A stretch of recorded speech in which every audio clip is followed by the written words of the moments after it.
Fala, nação atleticana, tudo bem com vocês? O meu nome é Luiz, sejam bem-vindos ao canal Palavra de Atleticano. E no vídeo dessa quarta-feira, talvez madrugada de quinta-feira, a gente vai falar da derrota do Furacão para o Flamengo no Maracanã, no primeiro confronto entre as equipes pelas quartas de final da Copa do Brasil. Então fiquem comigo que logo depois da vinheta a gente volta para falar sobre tudo o que aconteceu nessa partida.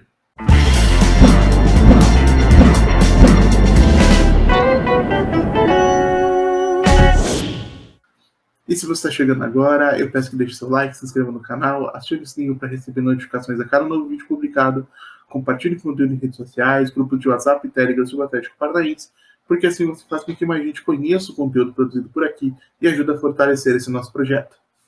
Então vamos lá, primeiramente vou explicar por que eu estou falando baixinho. Como vocês sabem, eu estou morando em apartamento, e na tarde de ontem, infelizmente, meu filho recebeu alta na maternidade, então estou falando baixinho também para não atrapalhar o sono do neném.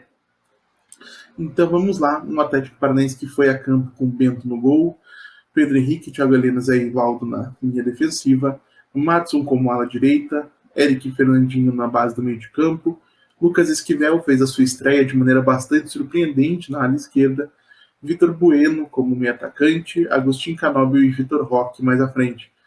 E o Atlético não começou mal essa partida, embora tenha terminado perdendo. Abriu o placar logo cedo com o Agostinho Canóbio, aproveitando uma boa chance criada pelo Vitor Roque, que ganha a disputa física, coloca o atacante uruguaio em condições de finalizar frente a frente com o goleiro Matheus França, e o nosso camisa 14 não desperdiça. E nesse contexto de um Atlético que abre o placar cedo, fora de casa, em uma eliminatória que a gente sabia que seria difícil, a gente passa a adotar uma estratégia de mais cautela, de menos posse de bola, e isso era bastante esperado.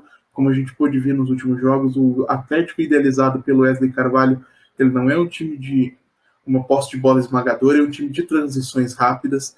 E no primeiro tempo a gente até conseguiu fazer isso com alguma competência, não foi aí com a maestria que a gente espera que esse time adquira aí ao longo do trabalho da comissão técnica, mas a gente conseguiu algumas escapadas e principalmente defensivamente a gente foi bastante competente a ponto de dificultar e impedir o Flamengo de criar chances claríssimas na primeira etapa.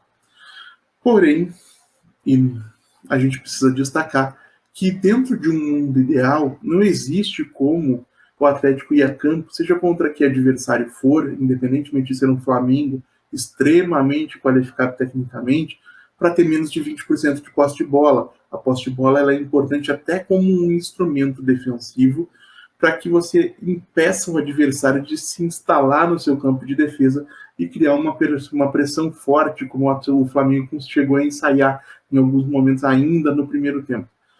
E na segunda etapa, o Atlético, embora apresentasse os mesmos problemas, ou seja, não conseguia fazer as escapadas com a consistência e com a capacidade que a gente espera desse time, acabou sendo penalizado pela falha, mais uma falha do lateral direito Madson.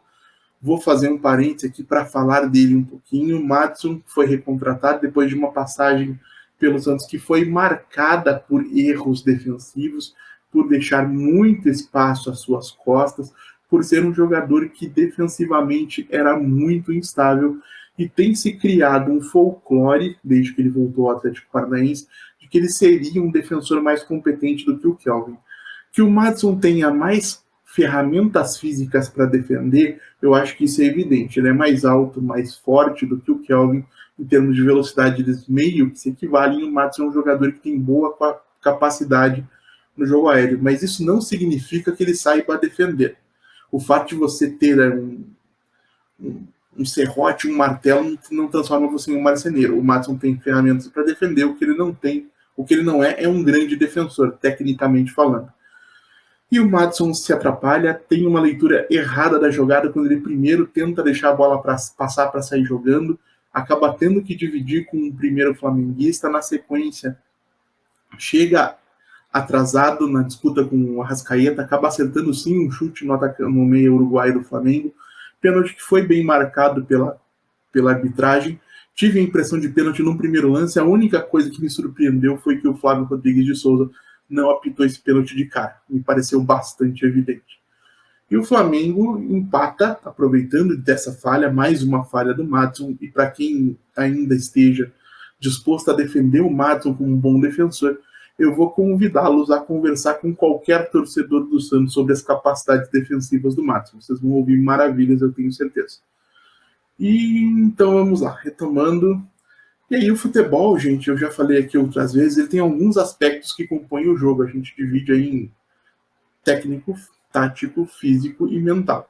O Flamengo, que tinha muita dificuldade nos dois primeiros do primeiro tempo, tecnicamente não vinha sendo brilhante e taticamente não estava conseguindo encontrar soluções para se desfazer da marcação forte do Atlético, pelo ganho mental, emocional do gol de empate, pelo crescimento, pelo input, pela força que vinha das arquibancadas também, tinha muita gente no Maracanã, cresce no jogo, conquista uma virada com méritos, não se pode negar, o Atlético poderia ter feito um jogo melhor lá, mas a gente precisa lamentar mais uma falha na bola aérea. O Bruno Henrique ganha do Fernandinho na jogada que termina no gol da virada do Flamengo.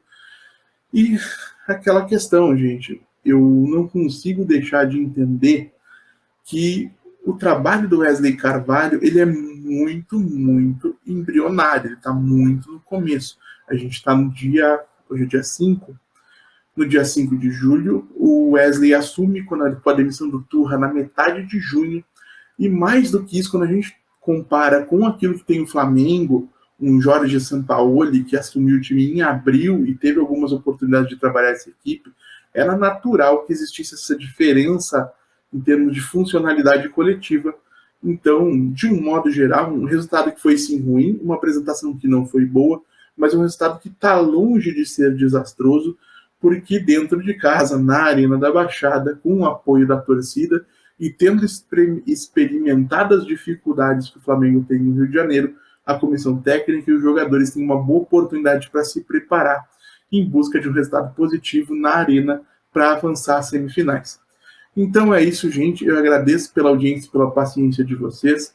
Peço mais uma vez que deixem um like, se inscrevam no canal, compartilhem o conteúdo nas redes sociais. A gente volta a falar de Atlético Paranaense amanhã aqui no canal Palavra Atleticano. Muito obrigado mais uma vez pela atenção de todos e até a próxima.